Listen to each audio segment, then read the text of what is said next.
Light absorb हो रहा है रेडिएट हो टेंपरेचर में लाइट टेंपरेचर फैक्टर और विजुअल रीजन का सातों लाइट वहाँ एब्जॉर्ब हो रहा है। चेंज करता है। फिर जब प्रोडक्ट फॉर्म किया कल भी बताया गया था कि प्रोडक्ट तभी फॉर्म होता है जब लोअर एनर्जी लेवल मिलता है। लोअर एनर्जी लेवल का मतलब एनर्जी रिलीज करे, ठीक है, हाई से लो में एनर्जी रिलीज रिलीज करे, अच्छा तब मिल जाएगा। जिस कलर का एनर्जी रिलीज करे उस कलर का इफेक्ट पड़ेगा। हाँ सर, तो हम इसको एक दूसरा एग्जांपल लें, सिंपल एग्जांपल जिसमें कि आप आसानी से समझ सके।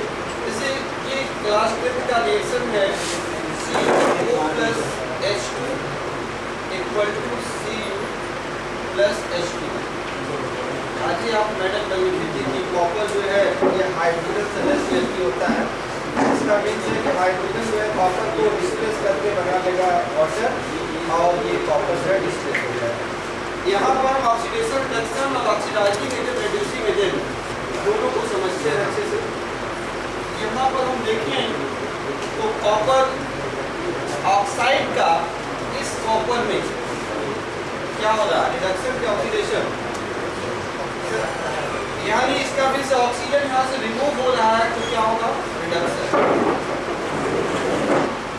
और H2 में ऑक्सीजन ऐड हो रहा है, ये चीज हो रहा है H2 में, इसका मीन्स है कि ऑक्सीडेशन।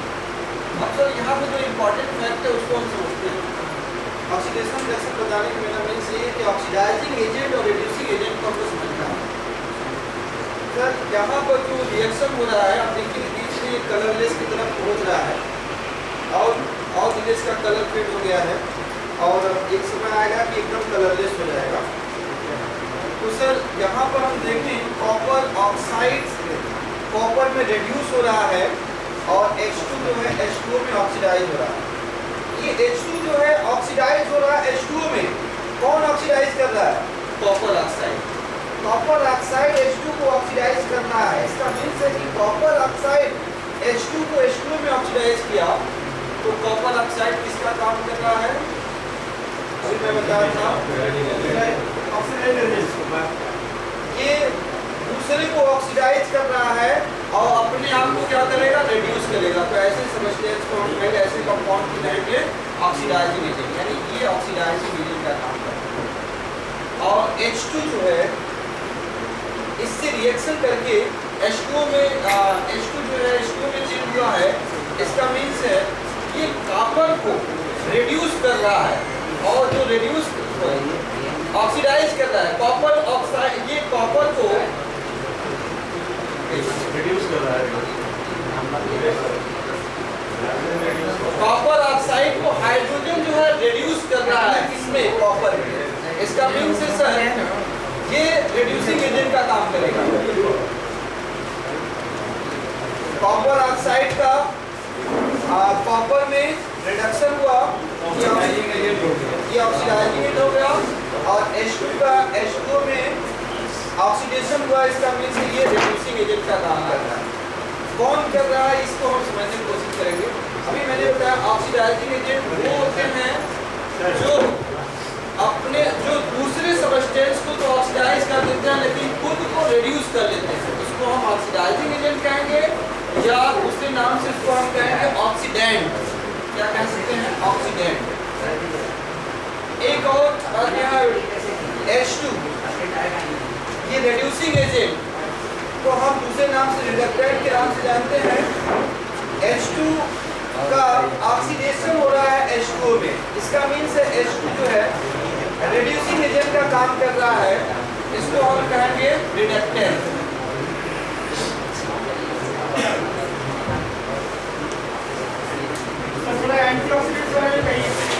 एंटीऑक्सीडेंट वो सबस्टेंस होते हैं जो ऑक्सीडेशन को प्रिवेंट करते हैं।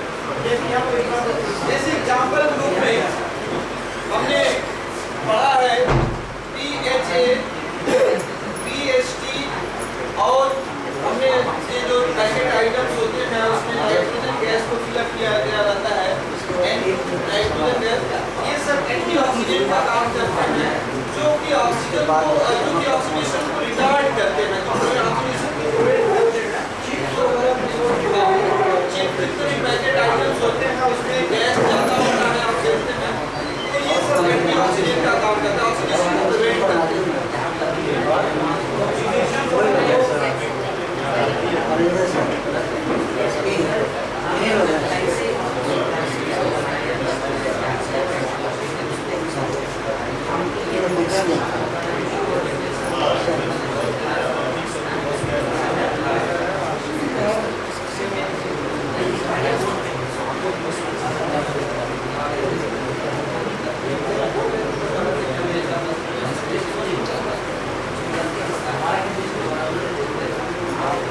सर हम लोग ऑक्सीडेशन अरे oxidizing agent reducing agent clear कर लिए कि ऑक्सीडाइजिंग एजेंट यानी पोटेशियम परमैंगनेट यहाँ पर ऑक्सीडाइजिंग एजेंट का काम कर रहा है, जो कि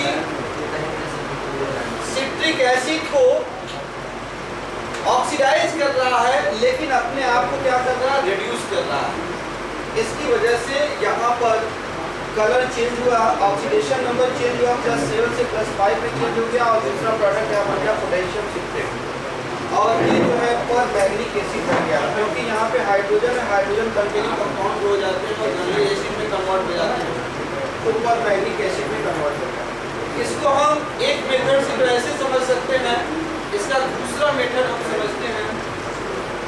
स्टूडेंट पूछते हैं सर अगर ऑक्सीजन हाइड्रोजन नहीं आए जी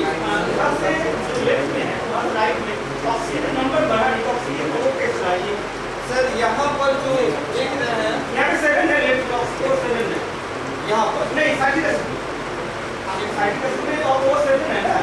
जी हाँ सर उससे नहीं मतलब है, यहाँ हमको देखना है साइट्रिक एसिड का स्ट्रक्चर लिख दीजिए। सेप्टिक एसिड का स्ट्रक्चर आप लिख दे रहे हैं, कॉम्प्लेक्स स्ट्रक्चर है।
कॉम्प्लेक्स इसका स्ट्रक्चर है, यहाँ पर देख सकते हैं सर। यहाँ पे जो क्या रहता है सर, यहाँ ऑक्सीडेशन स्टेट जो ये ऑक्सीजन का है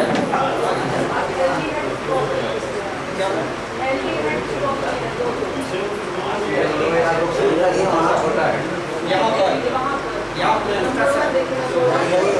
यहाँ पर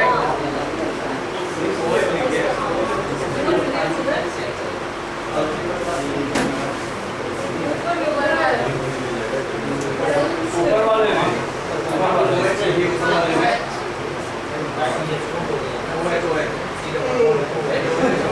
करिए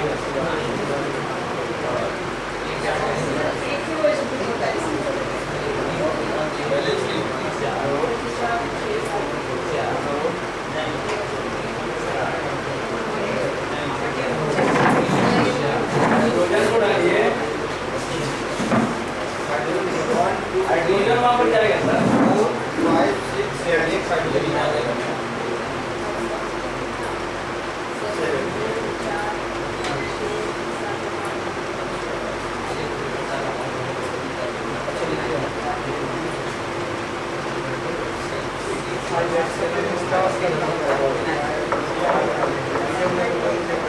ये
ध्यान देना है, जो कि हमने ध्यान नहीं दिया था। मैडम ने ये बताया कि कार्बोक्सिलिक एसिड, कहीं कि मेरा CHO हो गया था, उसको मैंने ध्यान नहीं दिया, एल्डिहाइड ग्रुप हो गया था। तो सर इसको हमने मेनली एसिड है हमारा, इसलिए हमको कार्बोक्सिलिक एसिड को ध्यान में रखकर इस स्ट्रक्चर को बनाना है। तो सर यहाँ पर मेनली ऑक्सीडेशन स्टेट जो मेटल का है वो चेंज, उसमें चेंजिंग आया है सर।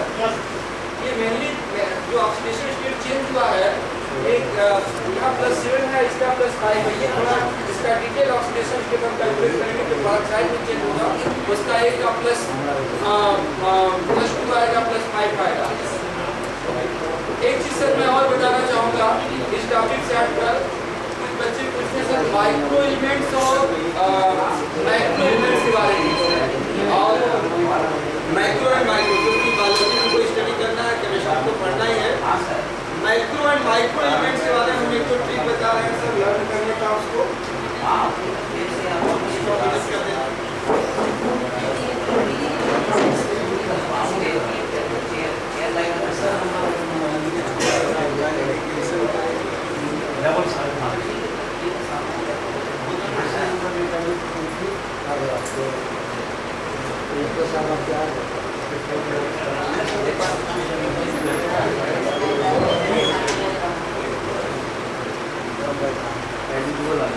माइक्रो एलिमेंट को लर्न करने का टिप्स है।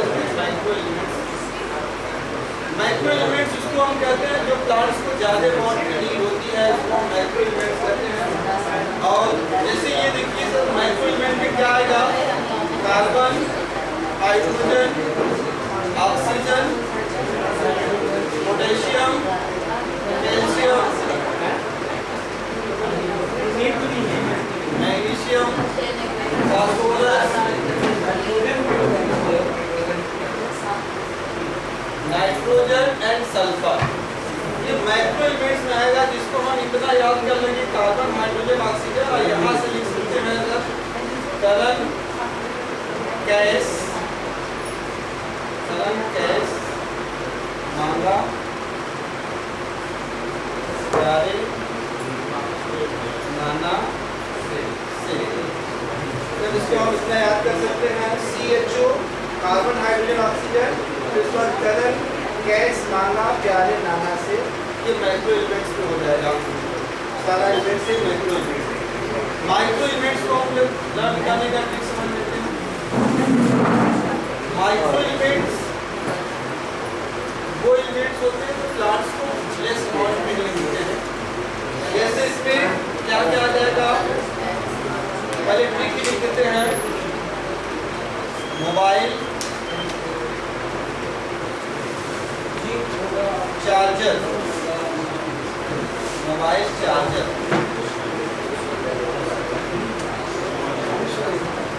उसके बाद मोबाइल चार्जर के बाद हम लिख सकते हैं सीधे, मोबाइल का मीन्स हो जाएगा मॉलिब्डेनम, और चार्जर का मीन्स हो जाएगा क्लोरीन। और उसके बाद लगातार जो एलिमेंट्स आते हैं, manganese, iron, cobalt, nickel, copper and zinc. इसको हम कोबाल्ट को हटा देते हैं, बाकी सारे माइक्रो एलिमेंट्स है। मोबाइल चार्जर, मोबाइल का मीन्स सॉरी ये छूट रहा है सर, मोबाइल में MO और बाइल से मोस्ट हो जाएगा ये मोबाइल मॉलिब्डेनम, और बी से हो जाएगा यहाँ पर बोरान।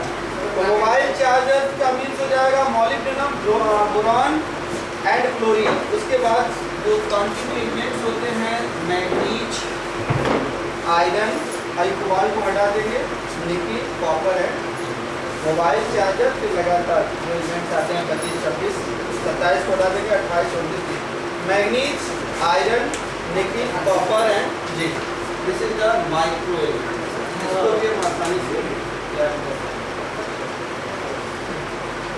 क्या सुरेश करोगे उस कॉम्पिटेंसी बेस पर आइए 5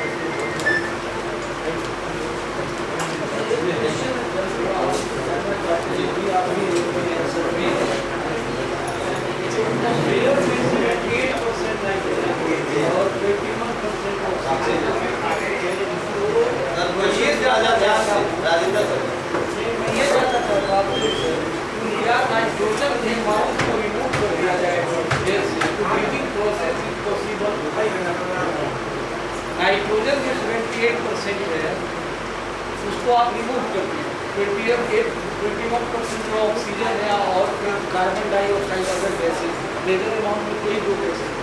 तो क्या ब्रीदिंग जो प्रोसेस है ब्रीदिंग थिंग्स के अंदर उस पर क्या कोई इफेक्ट पड़ सकता है? ब्रीदिंग पॉसिबल है सर? ऐसे ही थोड़ा हाँ ये थोड़ा जानना है क्या नाइट्रोजन कार्बन है ऑक्सीजन हम बता रहे हैं एक्चुअली सर बता दें पहले हम बता रहे हैं उसके बाद एक्चुअली देखिए क्या है कि जो ग्रीन प्लांट्स होते हैं उसमें क्लोरोफिल पाया जाता है और क्लोरोफिल का जो फॉर्मूला है वो होता है C55 H72 O5 N4 Mg।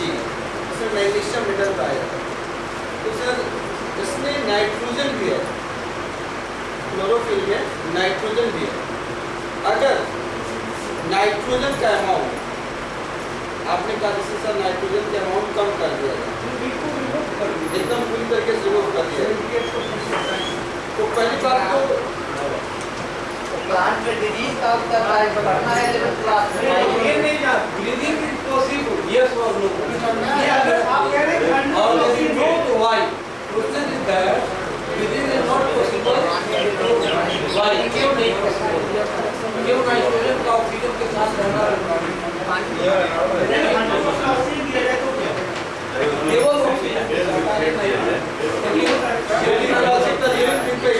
Nitrogen gas जो ब्रीदिंग गैस है नहीं नाइट्रोजन क्या सिंपल सा आंसर है कि नाइट्रोजन कंपन के रेट को कंट्रोल करता है। यदि नाइट्रोजन नहीं होगा ना तो ऑक्सीजन के रेट को कंट्रोल करता है। ऑक्सीजन इतना रिएक्टिव गैस है आपका जब बर्निंग हो रहा है ना इतना फास्ट बर्निंग होगा तो सही से नहीं कर पाएंगे।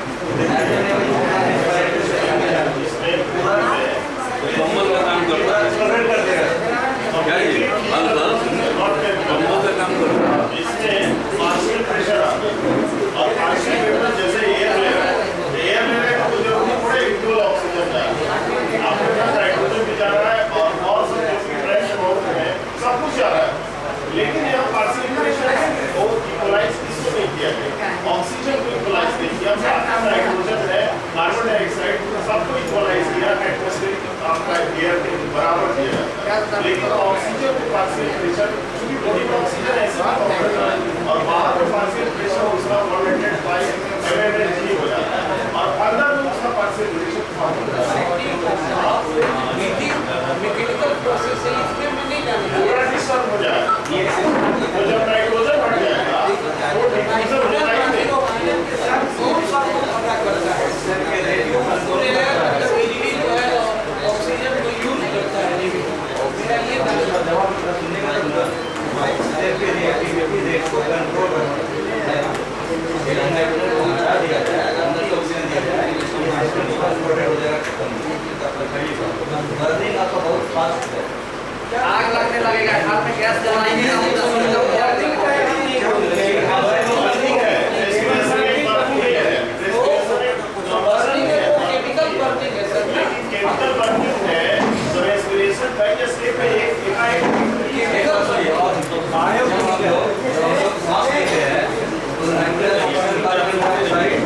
और इनर्ट गैस सब अंदर जाता है इसमें कार्बन डाइऑक्साइड जाता है 0.3% और क्या आता है 4% अंदर ठीक है नाइट्रोजन 78% जाता है 78% ऑक्सीजन 21% जाता है 80% बाहर आता है।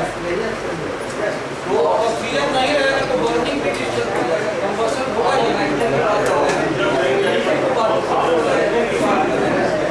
आप यही ना पूछे ब्रीथिंग पॉसिबल है क्या? ये सर आपको मेरे दिया नहीं है तो आपने कुछ दूसरा क्वेश्चन आपने कहा कि नाइट्रोजन क्या करता है नाइट्रोजन ऑक्सीजन के रेट को कंट्रोल करता है। नाइट्रोजन ऑक्सीजन काफी रिएक्टिव है और नाइट्रोजन को इनर्ट गैस मानते हैं आंसर हुआ अगर आप नाइट्रोजन की इनर्ट गैस है तो सर चेंज इन कलर का हम एग्जांपल इसको निकाल लिया अगर कोई पूछता है कि सर चेंज इन कलर कोई एग्जांपल बताइए और ये अपनी कलर में से पूरी तरीके से एनर्जी होने की वजह से ऑर्डिनरी कंडीशन में नेचुरल डार्क पिंक या पर्पल कलर लेकिन इसलिए चेंज इन कलर का एक पहला बड़ा रहता है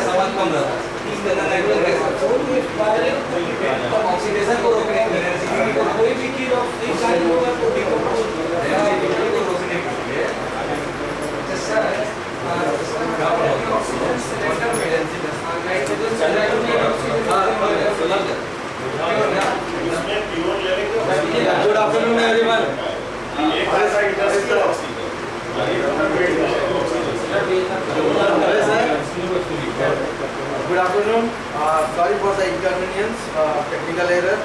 I cannot show you the PPT, but my topic was competency-based education, which Rana sir is always talking about in the present scenario. Like we have to go over with the teaching learning process according to the competency-based education. So, as per our knowledge, first I want to know from your side, what do you understand by what is your thinking about the competency-based education? आप लोग क्या समझते हैं competency-based education? तो share कर सकते हैं. I will not be taking a long session. It will be a short session. Yeah, new education policy में है, that's the reason it is vital right now. तो competency-based education से क्या आप लोग समझते हैं? कोई भी? और हम लोग उसको पहले से ही करते आ रहे हैं. We are actually dealing with it, but the word which we are not using from the past, which we are using right now, that we have to deal with the student according to the new era, and we have to go over with the basic information. जो हम लोग पढ़ा रहे हैं, जैसे अभी तक जितने भी वर्कशॉप में अभी तक हुआ है, हम लोग क्या कर रहे हैं? We are focusing on the minute things, focusing on the basic things. That when we are in the class, we have to deliver the information, the basic information which is needed for the student. अगर basic information उनको मालूम रहेगा, तो वो अपने आप को explore करने लगेंगे. बेसिक ही नहीं मालूम रहेगा तो एक्सप्लोर करना मुश्किल नहीं, नामुमकिन हो जाएगा.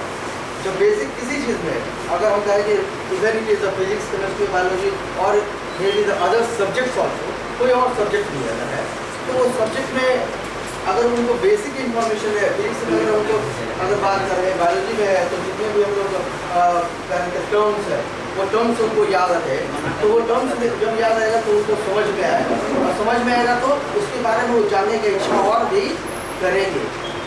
So this is actually the competency. When the student or when we are teaching the student, then the teaching learning process will be easy for the student only, and it is the student centered, because they have to explore and they have to master their skills. इसमें time बाउंडेशन नहीं होता है. हम लोग का है कि assessment लेना है, इतना पीरियड में ये कंप्लीट होना चाहिए, but we do not have, there is no time boundation. They have their own parameter. They have to develop their own skills in subjects or whatsoever would be.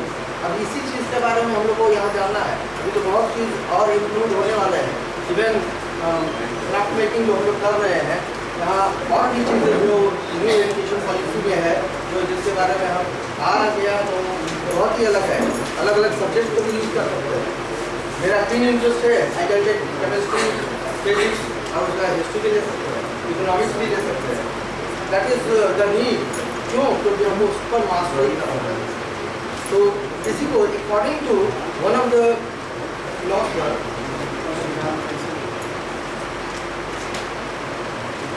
competency, according to Richard and Rogers, competency-based education focuses on outcomes of learning.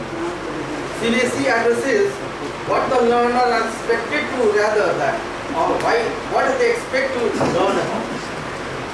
क्या हो रहा है? Competency-based education focus on outcome of learning. What will be the outcome of learning? What we are learning right now, what will be the outcome? If they have to decide first. हम क्या सीखना चाह रहे हैं, पहले उसके बारे में सोच ले, और ये कब पॉसिबल है? जब हम बेसिक करेंगे तो सबसे बड़ा चीज़ है. अभी उसी चीज़ के बारे में फर्स्ट स्टेप हम लोग स्टार्ट कर रहे हैं. बेसिक जो छोटी छोटी चीज़ है उनको बारे में जानकारी देना जरूरी है. उस दिन भी वो बात हो रहा था डिजाइन बैक्टीरिया अनुगति में, और यदि बहुत छोटी छोटी चीज़ों के बारे में बच्चे कंफ्यूज हो जाते हैं. बात सही है, फैक्ट है. It is a fact. If they are not aware of the basic things, तो बड़े बड़े चीज़ों के बारे में जानना या जानने की इच्छा भी उनको नहीं होगी. बात सही है? What do you think? It is the fact और नॉट? आप लोग क्या सलाह है इसका? कि अगर छोटी छोटी चीज़ों के बारे में या हर सब्जेक्ट या छोटी बातों की उनको जानकारी होगी, तो उनको आगे के बारे में सोचने में कोई बहुत बड़ी प्रॉब्लम नहीं होगी, और उसके बारे में वो कुछ क्या कर सकते हैं, एक्सप्लोर भी कर सकते हैं. वो even the teacher, they do not involve the teacher, they may need the teacher as a guidance. Teacher को जरूरत नहीं पड़ेगी, वो एक्सप्लोर करेंगे. इवन द टेक्नोलॉजी आते हैं, जहाँ जरूरत होगा टेक्नोलॉजी का यूज़ करेंगे. यही टेक्नोलॉजी का यूज़ करने में आज क्या हुआ है, हम लोग आज टेक्निकल टर्म में देखा है तो पीपीटी हम दिखा नहीं पा रहे because net is down, we are handicapped, but it is again a comprehensive education. We have to be skilled in each and every part, but that should be a mastery skills in the terms of the knowledge, learning and capability also. ये depend करता है हर एक में अलग अलग है, हर एक में अलग अलग कैपेबिलिटी है. ऐसा नहीं है सब में एक जैसा कैपेबिलिटी हो नहीं सकता है. मेरे में कुछ अलग कैपेबिलिटी, इनमें कुछ अलग है, सब में अलग अलग है. जैसे डीएनए अलग है वैसे कैपेबिलिटी भी अलग है. क्या वैसे सही बोल रहे हैं ना? तो यही है कॉम्प्रिहेंसिव बेस्ड एजुकेशन. देखिए what is the purpose of CB. पर सीबी का मेन पर्पस क्या है? First, measure student learning rather than time. What is the purpose of CB? CB का मेन पर्पस क्या है? To measure the student learning.